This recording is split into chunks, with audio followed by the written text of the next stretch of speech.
Right, now we talk about our beers quite a lot, but there's another almost even more important brewed drink, of which we both do put quite a high priority on. We do indeed. But I've got a bit of bad news, because this morning again our coffee machine struggled to produce a coffee. It's a recurring problem. It is. It's a Monday morning thing. I don't know why. Not getting used over the weekend. Besides, it's not loved anymore. I think we have, what would you say, sweated the assets quite extensively. I don't think it owes us anything. No. And it does say in the instruction book not to be used in commercial settings. So it's probably designed to make 2 or 3 cups a day.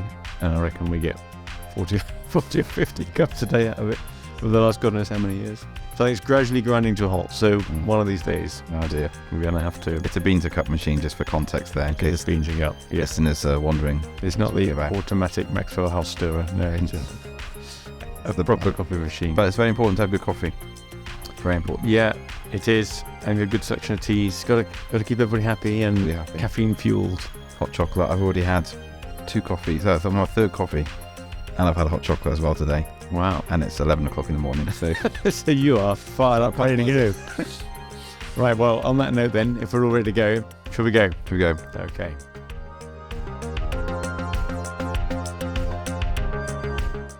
Hello, and welcome to the SME Growth Podcast from Wellmeadow. This is Dave Parry, and with me, as ever, is Rich Buckle. Hi, Rich. Hello. Good morning. Good morning. And this week we are lucky enough to have a guest join us as well, Phil Caudle. Hello, Phil. Thanks for joining us. Yeah, I'm very well. Now, Phil is a regular listener or watcher. Did you listen or watch? Mainly listen. Yeah, I don't watch driving. A bit on LinkedIn. Yeah, you don't want to seen enough. You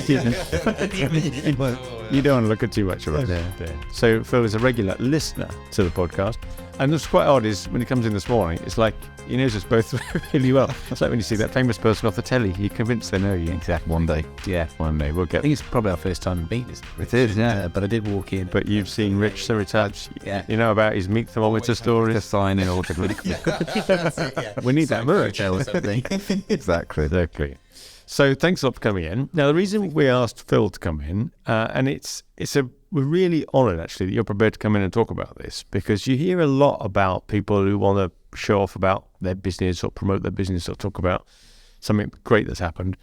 But your business has been through a tough patch. Yes, yeah. And that is some of the most valuable learning for other people in business to pick up from. Because just hearing about everyone else done so brilliantly, it's easy to dismiss that as, oh, well, you were lucky or whatever. Yeah. But you suffered some bad luck. Yeah. And it's going to be interesting to sort of go through a bit of that and see what lessons you've drawn from that. Yeah. Because I'm sure you're just having a bit of preamble in the green room beforehand. I know there's a few points there that I know that several of our regular listeners will latch on to and get great value from. Yeah. That was good. Yeah. So I know, obviously, I think Dave's more familiar with the story. Yeah. I'm probably a bit newer to it. Yeah. So you're able to give us a bit of background as to what happened? And yeah, sure. Yeah. So the business itself, we manufactured, we termed it presentation products and packaging, predominantly from plastic. So things like ring binders, wallets, files, folders, that sort of stuff. And as I don't know if people are sort of generally aware, but obviously print on paper is in fairly heavy decline. Printers are having a horrendous time of it, and obviously that linked very heavily to what we did, and a lot of members packs and that sort of stuff. And then obviously there are other factors. More recently, with the pandemic, that accelerated really this digitization, if you like. We used to do a lot of medical files and things like that for the NHS. Obviously, the NHS, where it was going to be a 10-year plan of going sort of completely digital, and obviously there's lots of factors in there, but those things just happened overnight with the pandemic. Legal and financial services, which were a big part of the business, obviously signing, digital signing and that sort of stuff. It's commonplace now, whereas before it was seen as had to be a wet signature and that sort of thing. So that kind of business didn't dry up, but it certainly disappeared. So we saw trade, take a major dip. I'm going to say Brexit had an effect, because it certainly affects our pricing, and all our raw materials and things come over from Europe generally, and from large sort of central warehousing and that sort of thing. So that was all, sort of the industry as a whole is in decline, and then the trade, general trade was dipping, sort of as well. So it had quite a few years here. We're not talking about a relatively recent thing. It's a very established business. Yeah. How long has it been trading for? 60. It was 60 years last year. 60 years. Yeah. So it's, we've been around for a while, Yeah, where these products were very, very current. Yeah. And then you've touched upon a few different things there that all came along in a kind of a bit of a perfect storm. Pandemic, war on plastics, Brexit, whatever other economic situations. During the pandemic, we had a good time, and I say that when everyone was suffering, but we were manufacturing face visors and screens and things like that, and there was a definite uptick for us at that time. If you got your head in your hands in March, thinking, oh hell, what are we going to do?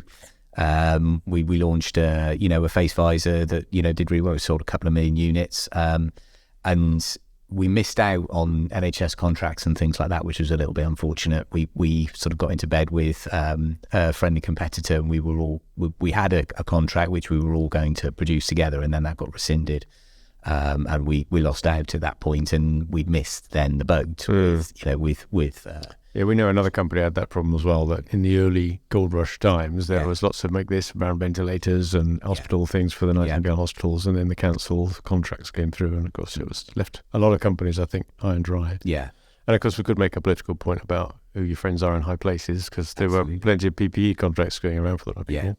But 1 million visors also, that's impressive. 2 million. 2 million visors, Yeah, it was good. And usually it was in polypropylene, whereas the majority of that you see around are in PET.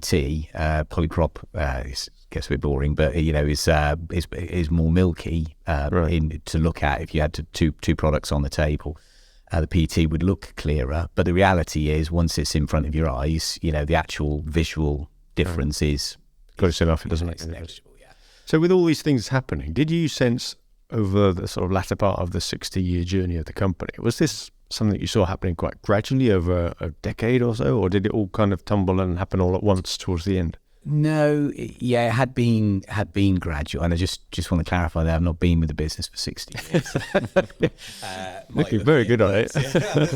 I've been with the business 22 years, and owned it for the last sort of 12.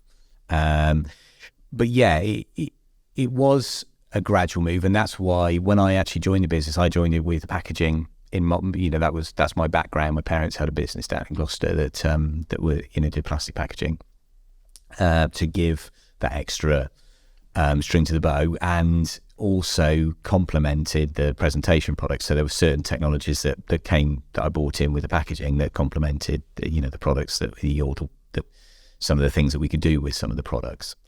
But yeah, it had been a slow shift, I guess. Presentation products our market share in presentation products had increased, so we hadn't sort of pushed as far into packaging, because a lot of companies, it's not a particularly sexy industry to get into. People are looking to join a bit, think, oh, I've got the legs of ring binders. You're in the dream. So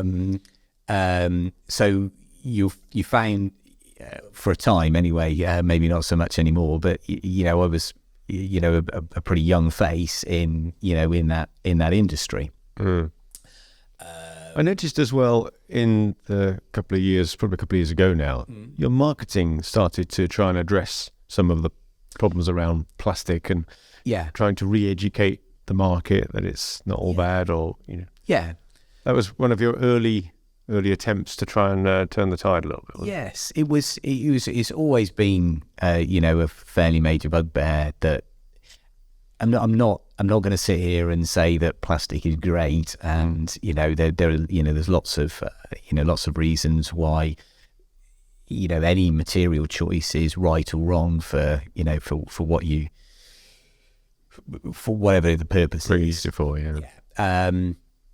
But there was a lot of marketing, or anti-plastic marketing, if you like, which is there to basically sell, whenever the product is that that particular person or company wants to sell.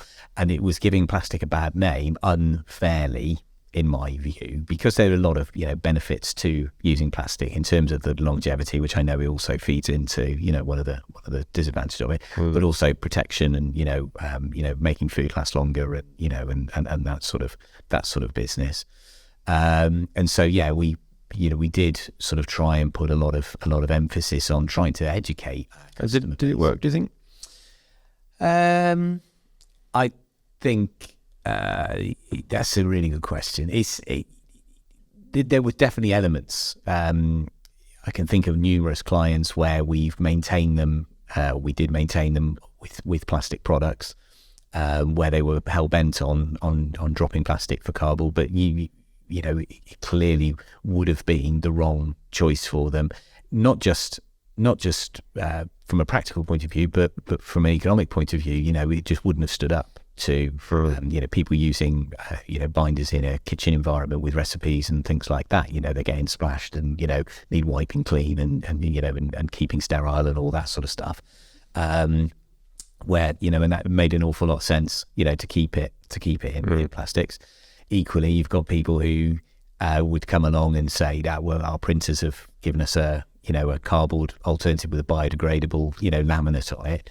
And immediately you're saying that you've got a fully recyclable product here that you can put in your household recycling, and you've gone now for something that cannot be recycled any longer, and they wouldn't have a bar of it.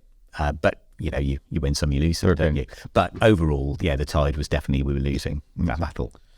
So I think it's interesting that we've seen this in other companies as well, where you kind of talked about that perfect storm situation that you were in. It doesn't necessarily happen overnight, but we see businesses where maybe they start with a recruitment problem, or then there's some regulatory issue, or there's different factors that sort of build over time and come to a bit of a crescendo. Be interesting to know, okay, how did you start to see some of these issues evolving? What were your strategies to kind of deal with some of these challenges that you were starting to face before they became, before it kind of got to a tipping point? I think one of the bigger issues, aside of the environmental and everything else, actually for us, from a recruitment perspective, was sales. We really struggled to get good sales staff that would stay the course, and I always felt we had a lot of potential for the right person to really put the company on the map. Because we were, one of the larger players. The business that we ultimately bought was the largest player, but we were probably the second largest company, third largest company in the industry. And so I was always trying to get the sales, the sales covered off, if you like. But we spent an awful lot of money on some very expensive people, on recruitment and things like that. It never really worked, if you like, for us. And I don't know, maybe there was, certainly I'll point a lot of fingers back in my own direction, that were we giving people enough rope, enough scope to go out and do what they needed to do. It's always difficult, I think, particularly with external sales people, where there's an element of paranoia, certainly as a business owner. What are they doing? And some successes within there, but I always felt the major successes were mine, if that makes sense. You evolved in sales a bit yourself then, did you? Yeah. It kind of led, and I think the business generally, we were, there was a lot of time spent in the business rather than on the business as empty. So sort of following on from Richard's question really then, as the situation evolved and the different aspects were happening, did you feel you had a board of directors or the senior leadership team that were working these things through, or did it not work that way? Was that just not appropriate for everybody's roles? How did you address it? Yeah. Again, with the beautiful benefit of hindsight, but I was probably, very aware of it, at the time as well. I didn't really have a team we weren't a board of directors such.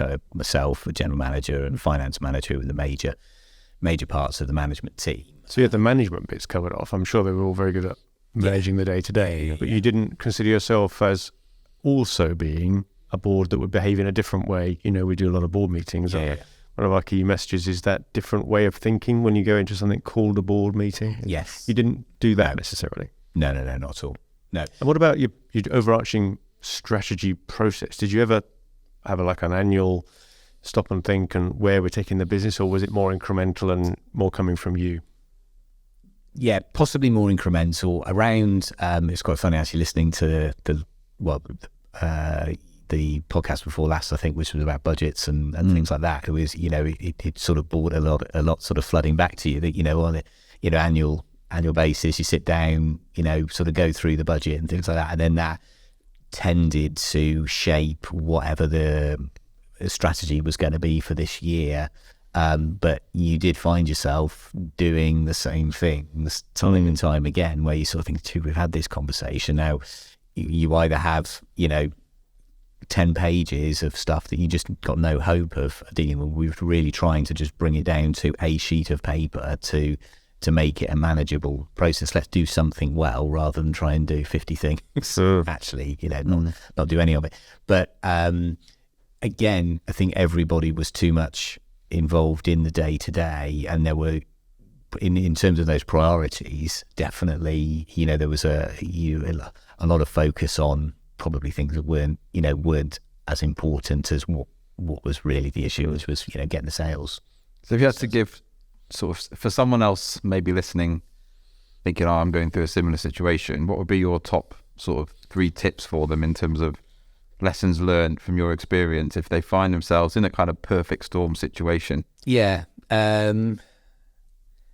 that's interesting. I guess the team is really, that would be for me key. But it's also really difficult to know that you've got the right people. Is it the fact that the people I had around me didn't have the skills? That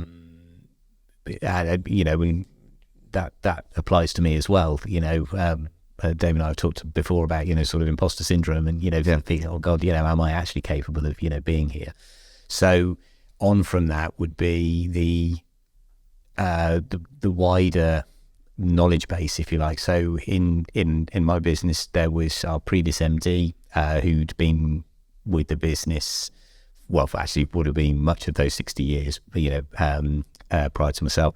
The business that we bought, the previous MD there who'd been, had seen them through acquisition and things like that. And when the wheels were really falling off, we got them together along with another MD from a business who was heavily involved in the business in Staines. And I think you referred to it earlier as the War Council, and we sat around the table and explained the situation and where we were at and the fact that I didn't feel that we could carry on as we were, and it did make me think, why haven't I done this on a regular basis? These are guys who they've got the luxury of not caring really about what they say. They haven't got to be diplomatic or any of that sort of business. They hold you to account. And why didn't we, on a quarterly basis, let's say, have a sit down, take them out for a meal, explain where we're at, and as I say, have some account. I don't want to make it sound like I was just riding roughshod for everything and just doing what the hell I wanted. But they had that experience and the credentials really in our industry for doing that, or I don't know, more regular contact with someone like yourself really, and sort of mapping things out and saying, right, okay, what can we do that will just help to look at those so step back a bit. Yeah. I think you're being a bit modest in a sense. You referred there to a company you acquired. It was a reasonably major strategic decision you took. Yeah. So that one of your defense mechanisms, beyond the early ones we talked about around the marketing and that sort of thing, was to look for another company to bolt on and try and find an escape. Tell us a bit more about that. How did that come about and how did that play out? So both businesses worked together for a long time. It was a bit of a full circle sort of scenario. we used to belong to sort of 75% of the business belonged to the business Stand Stains, and they'd grown via acquisition over the years. Buying up smaller players who'd either run into trouble or people retiring and things like that, and done that very, very well with their previous MD. We bought ourselves out of that in order to give our previous MD an exit route. And then I bought him out subsequent to that in 2010. It was always kind of on the cards that there would be an opportunity, if you like, to buy them back. And I saw it as being a kind of a last man standing kind of scenario. We would be by far the largest player in the market. We could combine all the the best parts, if you like, of both businesses. It would give us a lot more. I was really thinking about, you say, board level type. You could have a sales director, finance director, really, sort of, get those things down. It would have given us a lot more, I guess, buying power, if you like, in the employment sense. And that was sort of long term. That was the strategy, to then be in a position where this small, you can absorb smaller players. We had a lot of capabilities that nobody else had. Looking at it now, we've probably, done, those small players a service by, everyone's got a little bit more of the pie to go around. But that was really, what that, where the thinking was then. And that had been going on for around 3 years. And actually, just prior to the pandemic, we were close to acquiring them. But there was something on it stalled a couple of times on their side for various reasons. And of course, again, now with a beautiful benefit of hindsight, you think, Christ, I could have paid a hell of a lot more for it, and ended up, then falling into the pandemic. That situation could have been, I don't know, so much worse. It might, The luck played in your favour that time. And if you had your time over again, would you still do that acquisition? Does that still make sense? I still look at that. I don't see that as being the reason that the businesses failed. I see the downturn in trade as being the reason the business failed. I still stand by the fact that if we'd have gone over that hump, and I think for actually relatively little in the way of cash, I could have got us over that hump. Okay, that might have meant, jettisoning one or both of the businesses and phoenixing something, which morally I have a big issue. We've all been in the situation, I'm sure, where, people disappear, reappear the next day, without the debt and everything else, and I'm still here kind of thing. I had an issue with that, but actually we could have, for maybe a smaller 6-figure sum, have bought the assets and materials and things that we wanted to carry on again. And it was then only the counsel of my good lady wife that I think, combined with other bits and pieces, which stopped that happening, really. For the better, you feel? Yes. Mentally, I was in a really dodgy place. I think Caroline and my wife would probably disagree with this comment entirely, but I think I manage my stress reasonably well. And I think to own a business and things, you've got to be sort of reasonably neutral and calm and things. But that situation, the constant conflict of the advice you're given, obviously, is that your responsibilities go from the best thing for the shareholders for being the best thing for the creditors, when you can see the writings on the wall. And my conflict with that is the writing is always on the wall. It just depends how far away that wall is. We're all careering towards the wall and hope that we can just keep it as far away as possible. Did you feel that, and this is a question I think that will strike a chord with lots of business owners listening to this, because we don't always all take home the day-to-day cut and thrust of business to the breakfast table and discuss it with our spouses, whichever that may be. Do you think that's something that you would do differently? Yes. I am going to be slightly cautious in response to that. So in my background, my parents had this business that they ran together, and the business wouldn't have been a success without without either one of them. My dad had the industry knowledge. My mum had the blind faith that if my dad said this is how this works, she would make it happen, and she put the hard work in. She made the business the success it was, but it wouldn't have happened without my dad, if that makes sense. But for that, as kids, we were always surrounded by shop talk, and I was really conscious of that not being something I wanted at home. And then because Carolina wasn't involved in the business, I didn't feel that she could comment on things that she didn't know much about.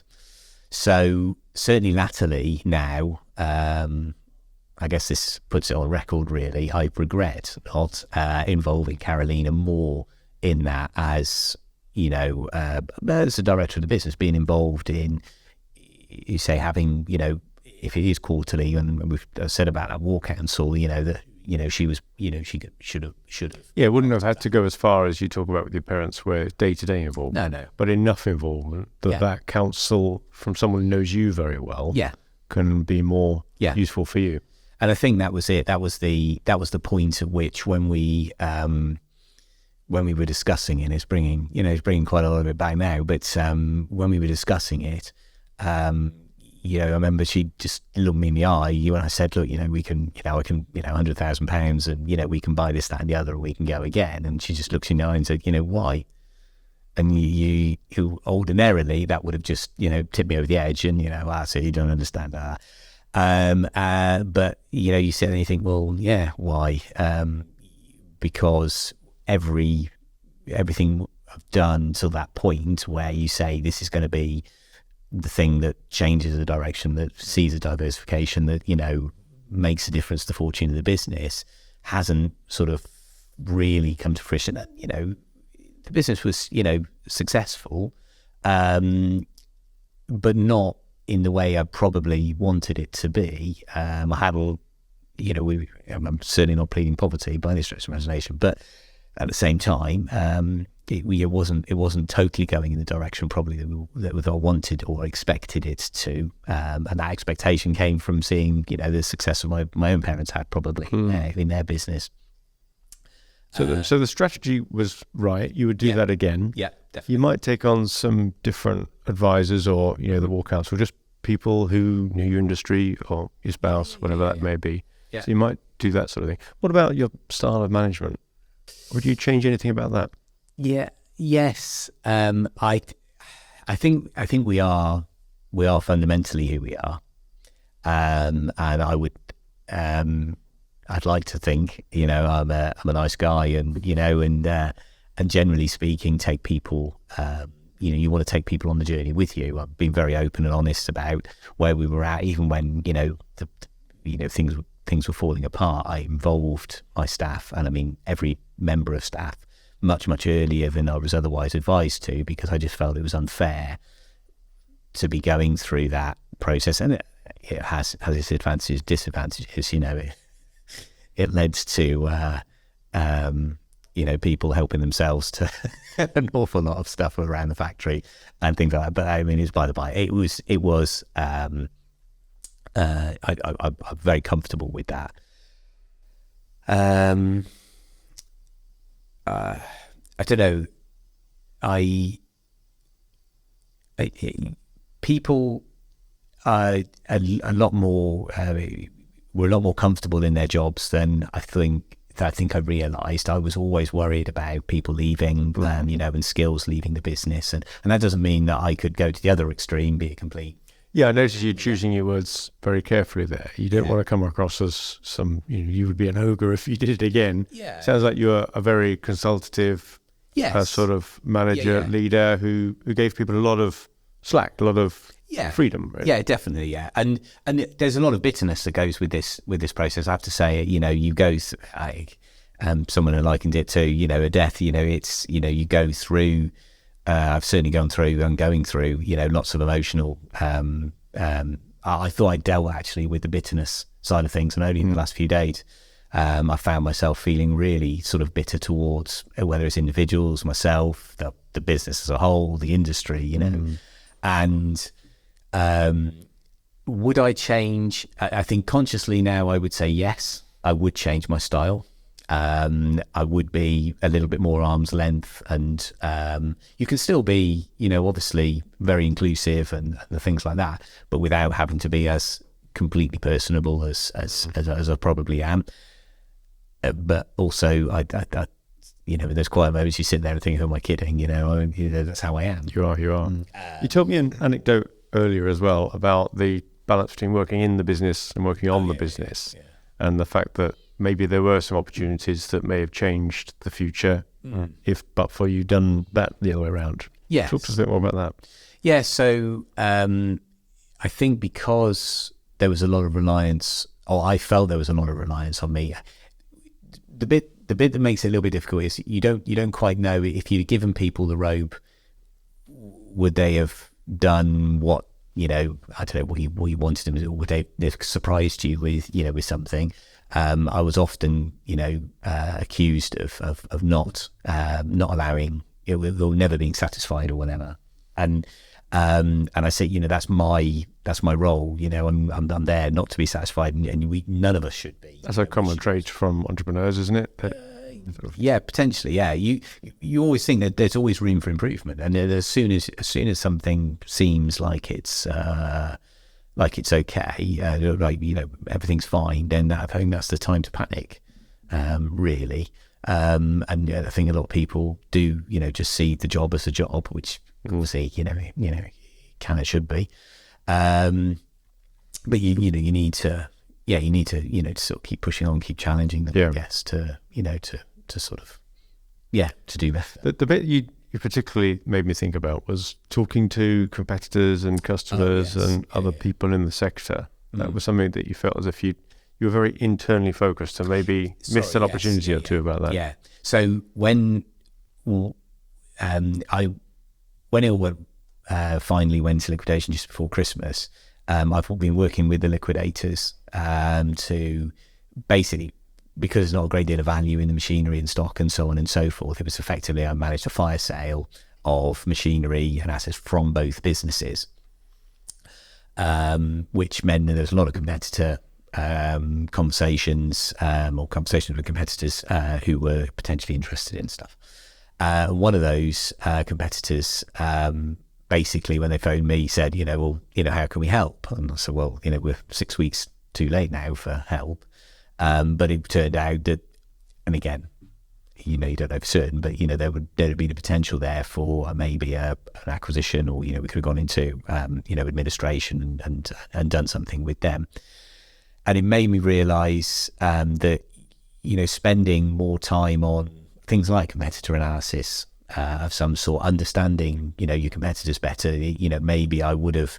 Because I really only highlighted to liquidators one company that I thought had the potential to buy us, and these guys who were predominantly, I would have termed stockists, came out of left field, and I thought, damn, I should have. I felt I should have realised them there, but because you're so inwardly focused, I was so inwardly focused on the day-to-day of the business, you felt that actually taking that time, and you hear it a lot, don't you? And you tell yourself a lot, spend time on the business rather than in it. But I really should have, spent some more time on that side of things, and maybe I'd have identified that as a a possibility earlier. Is what I'm saying. I suppose. It sounds like you've been through a lot, sort of personally, through all of this. Obviously, yeah. Do you feel you've come out of it stronger? More resilience now, or is that still a journey? Yeah, I think I think we're always on the journey. I've always viewed experience like positive or negative. Every day being a learning day, all that sort of all those sort of things. So positive or negative, you take something. You've got now more experience to take on to your next, challenge or whatever. I don't think I'll ever stop looking back and thinking what could have been. I think it's natural to think, if I had of this or I had of that, but you can only deal with today. What's gone's gone. but you will still mull it over for a long time to come, and as I say, probably forever. I've got to think that I'm stronger for it because now I have different experiences. I don't know if it's a good thing or a bad thing, but are there many people who've been through the kind of process that I've been through now? That I can't emphasize enough actually how much that conflict in me was really the bit that tore hardest actually, because you want to feel that you're doing the right thing, for your staff, for creditors. These are guys who, a lot of them had worked with for 25 years or something like that, and had debts that were insured and things like that. They had nothing to lose, and over the years, we've done some great business with them, and very few people have been nasty as such, and that bit doesn't. I can't say it overly phases me, because it is what it is, and I try and I apologise and say it is this is a situation, and but people understand that's business. I think absolutely. Yeah. I think undoubtedly, having been through it, that makes you much more valuable in whatever it is you go on to do next. You've got a set of experiences that other people will have absolutely no awareness of at all. Yeah. You hope I say hope so. I mean, it's definitely, like I say, the spending the time in the business, how you are with your colleagues and how you treat them, and how you view them, and the things like that most definitely make a difference. I'd say to how I would approach whatever we're next. So what do you think might be next then? That's a great question. I think I owe it to the family to have a good look, and we talked about sort of the stepping stones. I'd love to own my own business again. It's certainly not put me off owning a business and starting something either fresh or buying into something. I feel that particularly from the point of view of I never went to university.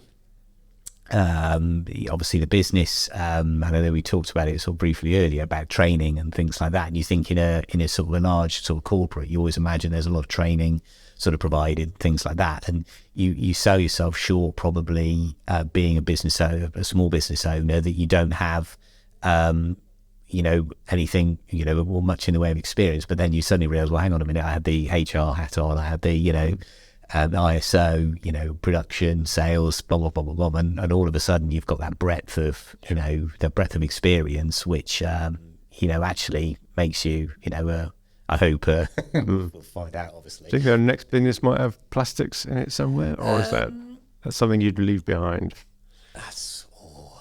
So you feel that pull towards the fact of, I've got to prove that plastic isn't actually all bad. But no, I wouldn't be adverse either way, if I'm honest. I certainly have made a conscious decision that I am leaving this particular industry. I've had lots of offers. I've had a number of offers within the industry, but of course people are interested in the order book and things like that. And the people who bought the order books from the businesses, I've done some work with them, and I'm happy to, sort of help them out as I can, and share that knowledge that I have. And I think we've had a conversation about in the past about, sort of what goes around comes around. And I feel that, if I can do the right thing, it's important to feel that you're not being taken advantage of, which, certainly in some cases feels the case. But yeah, so leaving the industry is something I'm sort of consciously trying to do. But if the next opportunity had, as you say, plastic in the title, I wouldn't object to it. Not going to turn away from it. Yeah. No. I think it's probably fair to say as well, there's a couple of areas that are still live. You're still going through the insolvency process, and there's probably another podcast in that at some point in the future in terms of some of your recollections on that. It's still too much of a ongoing inquiry, as they say. One thing I would say as well is that I've obviously over the years of doing the various things, and as the business has come together and the business structure and things like that. Obviously, when it's all rosy and good, everything's fine. You don't even give it a second's thought. As soon as the wheels fall off, you realise. So the building I own is in a separate limited company, but it's attached still to the top holding company, and it will get dragged into that process. So much or all of what I thought would have been safe, and when we set it up, my understanding was that it was safe, i.e. separate. Well, it isn't, and you go back, to the people who put all that in place for me, and you sort of ask the question, it helps because when things are good, you lend money across the businesses, all that sort of stuff. The structure as it is now, again, when it's all gone wrong and you're discussing it with the guys who are doing the liquidation and things like that. Well, this structure is very complicated, and you're the sole director of these 7 different entities or whatever it is. And so again, you go back and sort of say, well, why was it? Oh, well, you wanted it done that way, and I'm thinking, well, I didn't. And I think the advice that we assume advisors sort of know it all, but knowing, really being clear, if you like. I guess that's again another part of the experience element. Being clear, right? Okay, when it's good, we're doing this. Why? Because it does this X, Y, and Z. But if it goes bad, then we've got, I don't know, A, B, and C, which could happen. And there's never a perfect solution, because the situations are very different, aren't they? So, it sounds like you're giving almost a pair of pieces of advice there. One is take more advice from lots of different quarters, not necessarily paid for professional advice, but people in the industry, spouse, that sort of thing. But at the same time, really challenge the advice. Yeah. And really make sure that it makes sense to you. Don't follow it blindly. Yeah. Definitely, yeah. Because I'll openly say that the advice at the time of doing whatever it was, setting the thing up, didn't matter. I don't say the advice didn't matter, but how it was done. If they said that was fine, and because I didn't even think it was going to be a failure. You don't plan for that, do you? No, that's right. Yeah. I still remember my dad, sort of saying to me when I first bought the business, with you, what happens if you lose half your sales and stuff? What are you talking about? That's half the sales. It won't happen. That's right. Yeah. So yeah, and I guess as we get older and more experienced and things like that, you do tend to look at those sort of things. So yeah, that would be challenging it. So if there was one piece of advice you could give someone listening to this who's currently running a business, what would you pick on of all of those things you talked about today? I think that as I sit here right now, I should say, it's the walk council, actually. I think having trying to get the right people around you, and as you say, that's not necessarily paid, but the experience, that you trust. I think, I know that goes through to everything. I think I play a lot of sport, and you have somebody who you listen to, and they might not be the best coach or whatever, but there's somebody who seem to know you or your style or whatever, and they come with the best bit of advice and stand at the side of the cricket net for the sake of argument and suggest that you do something. And I think that's the same in I'm disappointed in myself, really, that I didn't take more advice. And credit to you, when you did bring it together, you got some great people involved on that. That was just the War Council you would have had for longer if you had come about earlier. Yeah, definitely. Okay. Definitely. Good bit of advice. Thank you, Phil. No worries. Best of luck with whatever comes next. Thank you. Very good to hear you. See how it all pans out. Yeah. Well, we'll certainly give updates on here as and when there's another chapter to be told. But really appreciate your reflections on all of that. It's quite humbling, really, to have someone prepared to come in and go through that for the benefit of others, especially while it's still so recent. Yeah. Well, I hope you guys keep up the good work on the podcast. It's been really, really interesting listening. And, thanks for listening to all. Yeah. Are you up to, was it number 21, is it? So I think this is 20. Are we 22 now or 21? So the 22 or 23. Oh, it could be 23. Yes. Gosh, losing track. Got a few in the can, as they say. Yeah, exactly. And we've got one coming up, I think maybe next week's one is the reflections of the first 21, 22, whatever it's been. So best of reel for all of those. There's been some nuggets in there we'll pull out for people. So you don't have to listen to all the last ones. You can just listen all condensed and listen at double speed. Thanks again, Phil. Thank you very much. Thanks, Rich. So you've been listening to the SME Growth Podcast with our special guest, Phil Caudle, today, talking about the difficulties that his business went through and giving some advice to business owners out there. As I say at the end of every one of these podcasts, please subscribe and share and tell your business colleagues about these. And in the meantime, good luck with your business.